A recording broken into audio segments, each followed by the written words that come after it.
This is how I'm setting up my late stage platforms here, or later stage.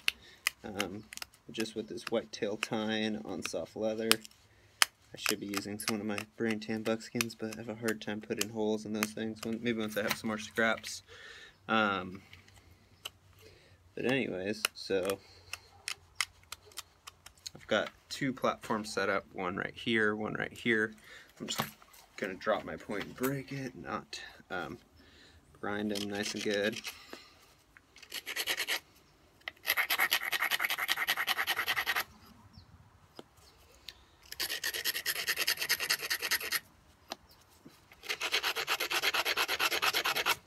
Okay, I'm gonna take this first one, find my nice facet. This is it, I think. Ooh. Come on, baby. There we go. So that didn't like fix everything, but it got rid of that little step so that I'm gonna have to take a few more big flakes to get this thing back to a nice cross section, but that did some good too. This next one is sketchy because it could make a stack in the middle, so I'm gonna isolate it a little.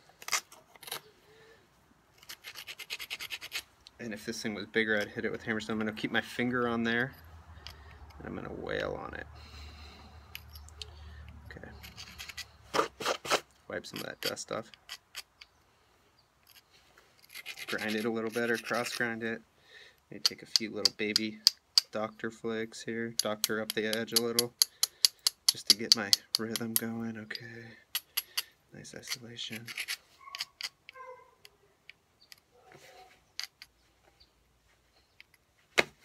Okay, there we go. I actually misstruck that. Shit. Excuse me. Now it's really thin in the middle. That got rid of it. Created a little step in there. Now look at this. We're getting thin. All with hammerstone work here.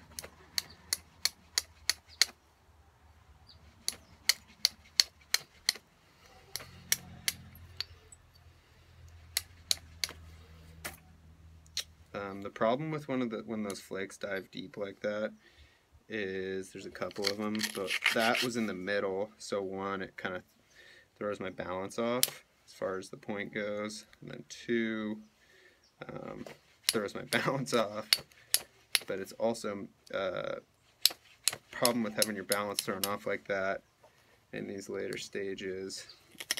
That's that edge that's been giving me a lot of problems down here at the base, where it goes to like the less cooked stuff, and you can see my pattern of hinges right there.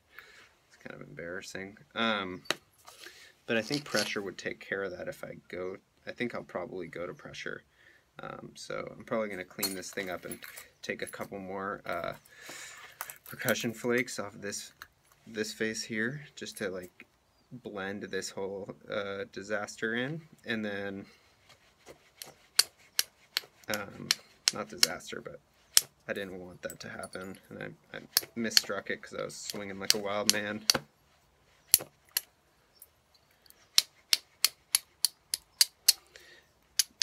Anyways, and I'll blend these in a little bit, and I'll basically just try and get this thing looking nice and straight, and then I'll hit it with pressure, with my goal being get a nice pattern on there, but most importantly, to get a good cross section going, because this is pretty flat right now as far as the cross section goes. It's pretty flat. It's like the tip, before I sent that big deep flake and misstruck it, it was okay, but I think my edges could be a lot nicer. So, and I might make this surfboard style shape, but we'll see. Start using this little narrow end of my hammerstone. I really like that. Ooh, I don't like it when it steps on me though. Clean that right up. It's cool what you can do with the hammerstones, especially ones that have kind of interesting shapes like this, where you have like several different tools in one, you know. It's like 4 different billets in one. pretty awesome what you can do with them. I'm definitely thinking Hammerstones did a lot of the stuff. A good amount of, you know, I think if you get really good with them, I don't know, the sky's almost the limit. I mean, I don't know entirely because I'm a novice, kind of a kook here, but especially when I'm spouting this stuff, but you get what I'm saying. It's just people that specialize with one particular tool. Like if all of us flint knappers had just started with Hammerstones and that's all we've used, which there are people who have, you know, how good you would be with it would be like you could hit a whole different level, especially if you're building tools to use.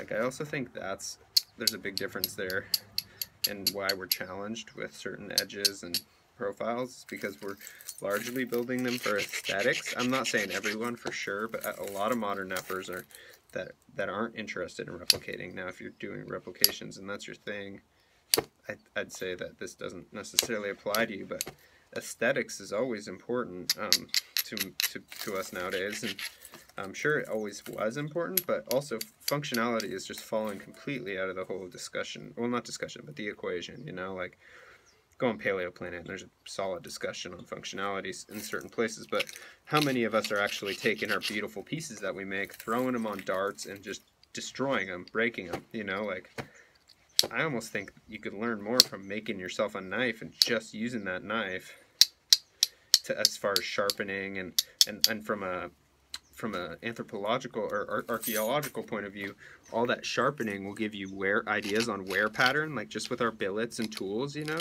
and all of a sudden you could say, okay, well they weren't using these really necessarily, you know, they were using them on wood, or they were mostly using them for butchering because they're not showing the wear patterns that wood, you know, that using it like a saw on wood creates. But also there's probably people who have done these studies. I'm new to the whole discussion here as far as sorry, I had to focus there. As far as the history side of things goes. So this face is perfect for me. I'm really happy with this face. I'm going to bring this edge in, and I'm just going to come at this side here. So I'm going to brush it up. I'll probably use a little more pressure. Get this tip all dialed in. I almost said nose because it looks like a surfboard. I guess you could say the nose of the point. Nothing wrong with that, right?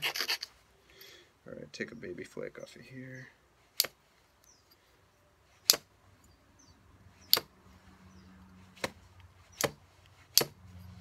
Nice, okay, little baby flake.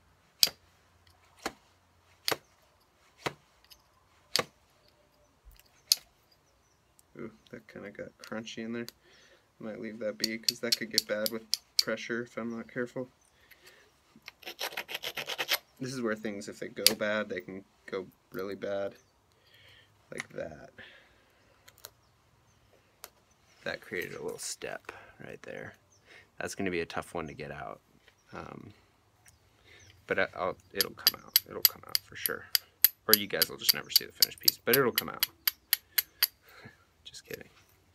It'll come out for sure. If I keep if I keep hitting these things too thin, then it might not, but anyways, I'll probably transition to pressure now. We're pretty much at our time here, so here's the piece.